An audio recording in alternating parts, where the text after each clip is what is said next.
पढ़िए एक संत और सेठ की कहानी, जिसमें संत का भगवान पर इतना अटूट विश्वास है कि वो प्रसाद में जहरीला भोजन खाने के बाद भी परहेज नहीं करता। इसके बाद भगवान जो करते हैं उसे देख कर सभी हैरान रह जाते हैं। एक सेठ जी बड़े कंजूस थे। एक दिन उन्होंने दुकान पर बेटे को बैठा दिया और बोला कि बिना पैसा लिए किसी को कुछ मत देना, मैं अभी आया।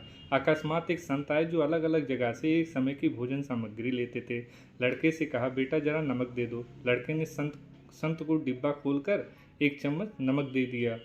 अब नमक दे दिया, उसके बाद सेठ जी आए तो डिब्बा खुला देखा। सेठ जी ने कहा कि क्या बेचा? बेटा बोला, एक संत जो तालाब पर रहते उनको एक चम्मच नमक दिया। सेठ का माथा तनका और बोले, अरे मूर्ख, उसमें तो जहरीला पदार्थ था। बताइए, उसमें जहर था, उसके बाद भी वो संत को दे दिया। अब सेठ जी भागकर संत के पास गए। जब तक संत भोजन बनाकर भगवान को भोग लगाकर खाने की थाली लेकर बैठ चुके थे, सेठ जी दूर से ही बोले, महाराज रुक जाइए, आप जो नमक लाए थे नमक नहीं था बल्कि वो जहरीला पदार्थ था। कृपया करके आप ये भोजन ना करें।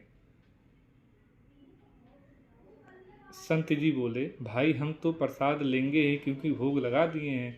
भोग लगाकर भोजन छोड़ नहीं सकते। अगर भोग नहीं लगता तो भोजन बेशक छोड़ देते। ये कहकर संत ने भोजन को प्रसाद समझकर खाना शुरू कर दिया। अब सेठ जी की तो हालत खराब है, क्या करें। सेठ जी के होश उड़ गए। वो रात भर वहीं बैठे रहे।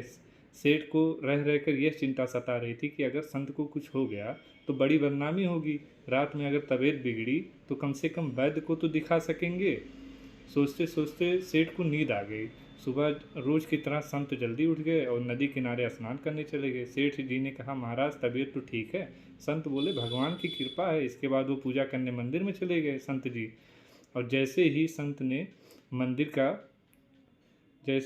मंदिर का दरवाज़ा खोला तो देखा भगवान की विग्रह के दो भाग हो गए हैं और शरीर काला पड़ गया है।